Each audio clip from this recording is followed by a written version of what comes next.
Bom dia, alunos do Instituto Municipal Luiz Viana Neto, do 8º ano. Essa aula aqui é a aula para a turma do 8º A, B e C, né? As turmas do turno da manhã. Primeiramente, é importante estar explicando para vocês que, infelizmente, eu não vou estar presente na aula de hoje, né? A Secretaria de Educação convocou alguns professores, né, para estarem fazendo um trabalho específico de currículo na pandemia e por isso eu vou estar ausente na aula com vocês. Entretanto, né, para manter aqui o nosso compromisso de estarmos com vocês, né, mesmo que de forma gravada, né, para que vocês não fiquem a semana sem os assuntos, sem os conteúdos, né, demonstrando todo o compromisso que temos com vocês, eu estou aqui gravando essa aula, né, para que vocês possam assistir no horário da aula. E como eu tinha avisado, né, nós trataremos sobre a temática de geografia do Brasil, como uma forma de revisar, né, os assuntos pertinentes, os assuntos que vocês viram do 7º ano, né, ou que deveriam ver e que aos poucos foram vendo, né, com a professora Nelma. Então é importante aqui a gente já estabelecer, né, essa revisão, relembrar algumas coisinhas. Nós vamos relembrar também alguns conteúdos que foram do 6º ano, né, então, ou conhecer um pouco mais alguns conteúdos. E é importante que vocês assistam essa aula, tá? Ela vai estar disponível no site também, ela vai estar disponível no YouTube, e aí vocês vão estar podendo assistir a qualquer momento. Então, para iniciarmos aqui, né, geografia, o assunto de geografia do Brasil, a primeira coisa que precisamos entender, e aí relembrar a aula passada, são os conceitos, né, a geografia como ciência. Então a gente entende o espaço geográfico nada mais é o espaço em que nós vivemos, né, o espaço geográfico que nós vivemos, e aí o que é interessante, né, a geografia ela utiliza 4 lentes, 4 formas diferentes de enxergar esse espaço geográfico, né? Que é o espaço que a gente constrói, que a gente vive, que a gente faz as nossas coisas. Como é que a gente faz isso? Vocês já viram no 6º ano o conceito de paisagem. Paisagem é tudo aquilo que a gente consegue perceber a partir dos nossos sentidos. O lugar também é um conceito que se deve ser visto no 6º ano, né? O lugar é aquele espaço que nós temos as nossas experiências. Essas experiências elas podem ser boas, né? A gente pode ter experiências boas de lugares, mas a gente pode ter experiências ruins também, né? A gente pode ir para um lugar e aquele lugar a gente não achar interessante, aquele lugar nos provocar medo, né? Enfim. Nós temos também o conceito de região, que é um espaço homogêneo, né? Um espaço igual, que tem características parecidas e similares, e aí a gente agrupa esses espaços em uma mesma região. E, por fim, um território, que será o conceito mais importante hoje, né? Que o território, na verdade, ele mostra as relações de poder no espaço. E aí a gente vai entender um pouquinho melhor sobre isso agora, quando a gente falar de território brasileiro, né? Então, de território brasileiro. Se vocês observarem aqui, né, o nosso território brasileiro nada mais é a área que os brasileiros exercem poder. Obviamente, esse poder ele é exercido de forma indireta, né? Nós escolhemos nossos representantes, que são os políticos, tem o presidente, tem os prefeitos, né? Tem os governadores, tem, no caso do legislativo também, tem os senadores, os deputados federais e estaduais e os vereadores, né? Então, nós exercemos o poder no nosso território, né? Obviamente, nós delegamos esse poder a políticos e exercemos o controle desse território chamado Brasil, né? E aí, obviamente, vocês estão vendo aí no mapa, tem outros territórios também, né? Tem a Argentina, tem o Uruguai, e cada país ele tem o controle de seu território. Então, quando a gente trata de território brasileiro, né, o território brasileiro, ele está localizado na América do Sul, como vocês podem ver aqui, né, o mapa mundi. O território brasileiro ele está localizado na América do Sul. Se vocês olharem o mapa à direita de vocês, vocês vão perceber que o Brasil ele faz fronteira com quase todos os países da América do Sul, com exceção do Chile, que está aqui na costa do Pacífico, e do Equador. São esses dois únicos países da América do Sul que o Brasil não faz fronteira. Uma coisa importante para chamar a atenção de vocês também é que, se vocês observarem o mapa mundi, nós temos aqui a linha do Equador dividindo o mundo em dois hemisférios, o norte e o sul, né? Nós temos aqui no meio o meridiano de Greenwich dividindo o mundo em leste e oeste, e aí vocês vão perceber o seguinte: o Brasil, ele tem porções do território, a maior parte do Brasil está no hemisfério sul, e tem uma parte pequena do território brasileiro que está situado no hemisfério norte. E, considerando a divisão leste-oeste, né, pelo meridiano de Greenwich, o Brasil está situado na porção oeste. E aí, aqui nesse mapa, vocês podem ver melhor, a linha do Equador passando aqui, ó, nós temos essa área toda aqui de verde aqui de cima, né, essa área de verde aqui em cima, que faz parte do hemisfério norte, né? O estado de Roraima, uma parte do estado do Amazonas e o estado também do Amapá, eles estão situados no hemisfério norte. Então, se alguém perguntar assim para vocês, todo o território brasileiro está situado no hemisfério sul, é falso, né? É uma informação errada, ok? Prestem atenção nessas coisas, nesses detalhes, né, sobre o território brasileiro. Uma coisa importante para falar para vocês é que o Brasil, né, politicamente, ele está dividido em 26 estados e um Distrito Federal. Ah, professor, sempre que falam Distrito Federal, eu nunca entendo o que é. Então, vamos lá, né? Nós temos 26 estados, né? Esses estados são a Bahia, Sergipe, Pará e por aí vai, né? São 26 estados. E nós temos a nossa capital, que é Brasília. Brasília, na verdade, né, o Distrito Federal, na verdade, é uma mistura de estado com município. É a criação de um município com estado, né? É a junção dos dois. É como se eu tivesse, né? É como se Salvador, por exemplo, na Bahia, representasse toda a Bahia. Esse é o caso de Brasília, né? É a mistura das funções de um estado com a de uma cidade. A gente faz um distrito. E aí esse distrito é federal, né? Justamente pela capital federal. Só para resumir novamente, o Distrito Federal, ele acumula as funções de um estado e de um município em um mesmo local, que é o caso de Brasília, né? Se a gente for ver, o que é que acontece normalmente?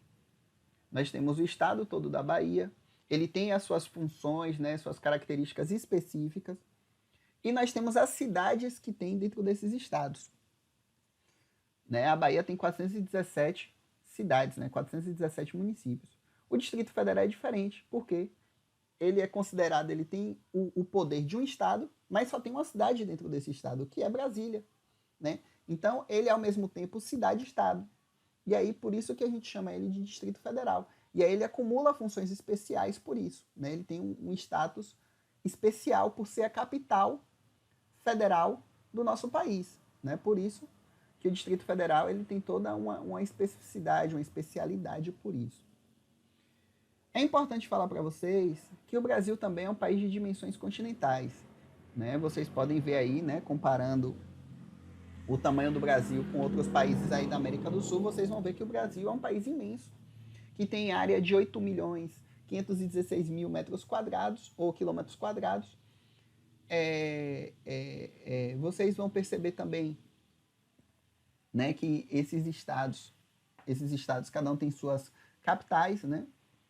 E nesse mapa daqui vocês vão perceber também os extremos do Brasil. Nós temos o extremo norte no Monte Carburaí, lá no estado de Roraima. No sul nós temos o Arroio Chuí, que fica no Rio Grande do Sul, que é o extremo sul do Brasil. Dá uma distância de 4.320 quilômetros em linha reta. A distância do extremo, né, os extremos, nós temos o extremo leste, que é a Ponta dos Seixas, no Paraíba, é uma praia, né? A Ponta dos Seixas é uma área de praia, na Paraíba. E a Serra da Contamana, lá no Acre, que é o ponto mais oeste do Brasil. Que também, né, se a gente for ver essa distância de leste a oeste, dá 4.328 quilômetros. Então, se a gente for ver a distância dos extremos, né, do norte e do sul, e de leste a oeste, eles são muito próximos. Dá 4.320 quilômetros aproximadamente.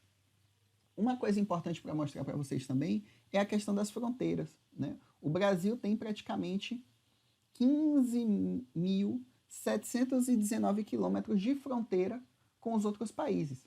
Lembrando a vocês que eu já falei a vocês que o Brasil é os únicos países que não fazem fronteira com o Brasil é o Equador e o Chile, tá?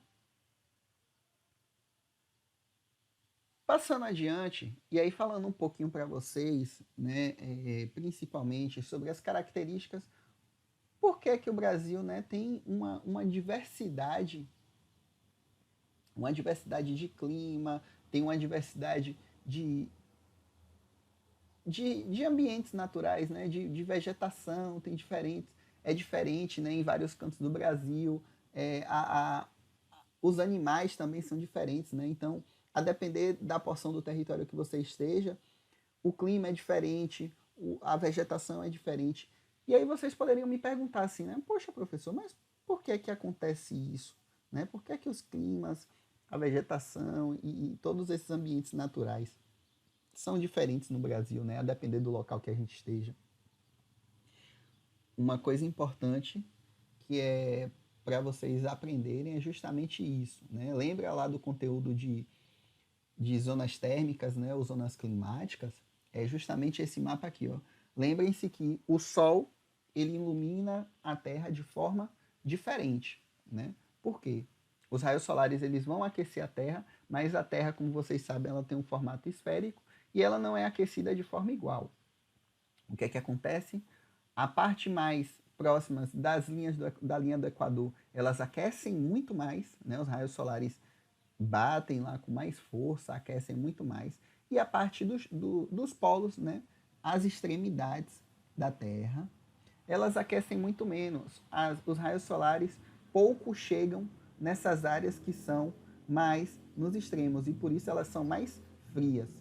Então, quanto mais a gente se afasta da linha do Equador, mais frio vai ficando. Quanto mais perto da linha do Equador a gente estiver, mais quente. Então, o que é que significa isso para o Brasil?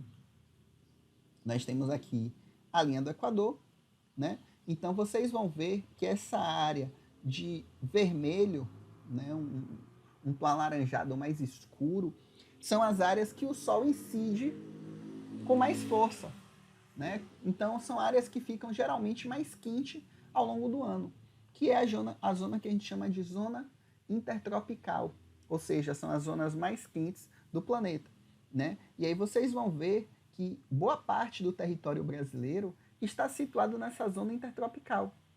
Inclusive, se a gente for perceber, né, São Francisco do Conde está justamente dentro dessa área, da zona intertropical. E aí nós temos uma pequena parte do território brasileiro, que é praticamente o sul do Brasil, que está, né, justamente abaixo do Trópico de Capricórnio.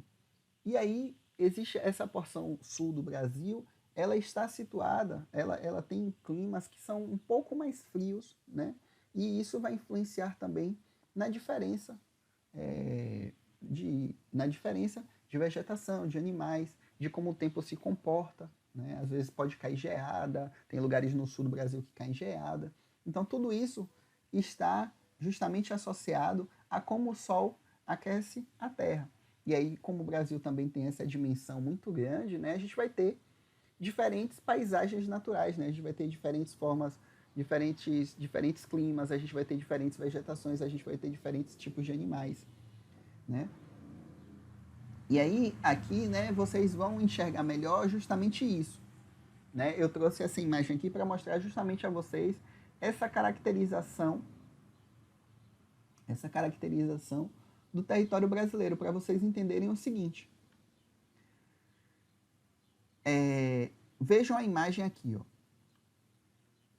Nós temos que 94% do território brasileiro está na zona intertropical. O que é que significa essa zona intertropical? É justamente esse espaço entre o Trópico de Câncer e o Trópico de Capricórnio, que é as áreas que o Sol mais aquece. Então vejam que 94% do nosso território está inserido dentro dessa área intertropical. E aí, nós temos dentro dessa área intertropical uma divisão de climas, né, que eu vou explicar já já para vocês, mas já adiantando aqui, dentro dessa zona intertropical nós temos uma área que tem influência de um clima equatorial, chamado de equatorial. Eu vou falar isso mais um pouquinho daqui para frente, mas só para vocês observarem essa divisão. E 39% do nosso território é uma zona tropical, que está entre os trópicos, né? Por isso que é chamado de tropical. Equatorial tem a ver por causa da influência da linha do Equador, e tropical tem a ver porque está inserido dentro dos trópicos. E o subtropical, sub tem a ver com a palavra abaixo, né? Então subtropical está abaixo dos trópicos. E aí vocês vão ver, ó, que existe uma porção sul do país, né? Do estado de São Paulo ao sul, né? Então tem ali Paraná, Santa Catarina, Rio Grande do Sul, que estão na faixa climática subtropical, né? E aí, no inverno, geralmente essas áreas fazem mais frio, né? É isso justamente que eu estava explicando para vocês